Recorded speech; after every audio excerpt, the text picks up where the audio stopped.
Bancada oposição questiona compromisso no governo União vetou agora la realiza.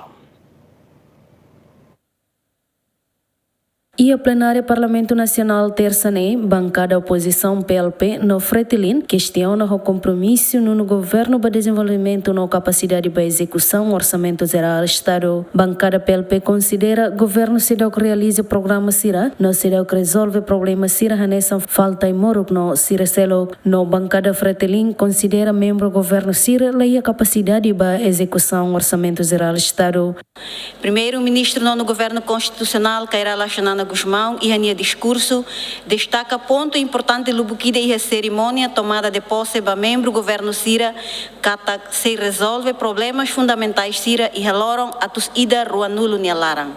Mas B, promessa hirakne, hela ho retórica mamuk det, nune ami hakarak halo balanço crítico baidane. Ida, primeiro-ministro promete se resolve problema essencial Sira Hanesan, Aimoruk la iha hodifo competência ba INFPM a tu fornece Aimoruk. Rua, promete hala poupança, mas lá tal iha prática.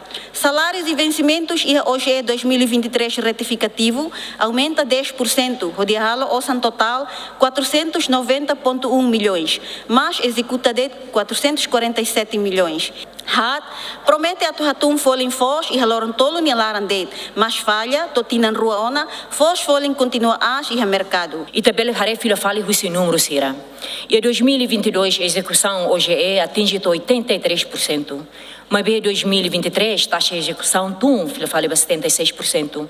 No tom meio e atina 2024 execução cumprimento de 32%, o total OGE. A execução da capital de desenvolvimento de é 8%.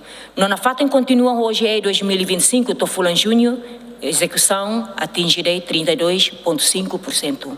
Exemplo irane mostra problema bem repetitivo. E também aprova orçamento, mas bem Ministério Sira, lá ia capacidade própria a tu implementa. E o resultado uma saída. Infraestrutura avança, mas bem ela avança com qualidade. Criação de emprego é bem mínimo na FATEM, no confiança pública é menos. Hatamba questão ne vice-ministro do assunto parlamentar Adérito Hugo, hatete governo se resolve no implementa compromisso Sira durante mandato no governo Nian. Você tem projeção não é mana? Projeção sernego tu ia pacote de 5 anos, los ia 120 dias, los ia 2 anos. Isso não se lá para tu compromisso no que tal ia documento no governo atinge. Tuir dados portal Transparência Governo Timor-Leste, execução governo e orçamento geral Estado tinan rihon rua nulo resenhat, governo aprova orçamento bilhão rua, no execução atinge 10% o alo nulo, no ihetinan ne governo aprova orçamento bilhão rua.nen, no execução foi atinge 1% tolo nulo resen rua. Celina Lopes, Romualdo Neves, GMN.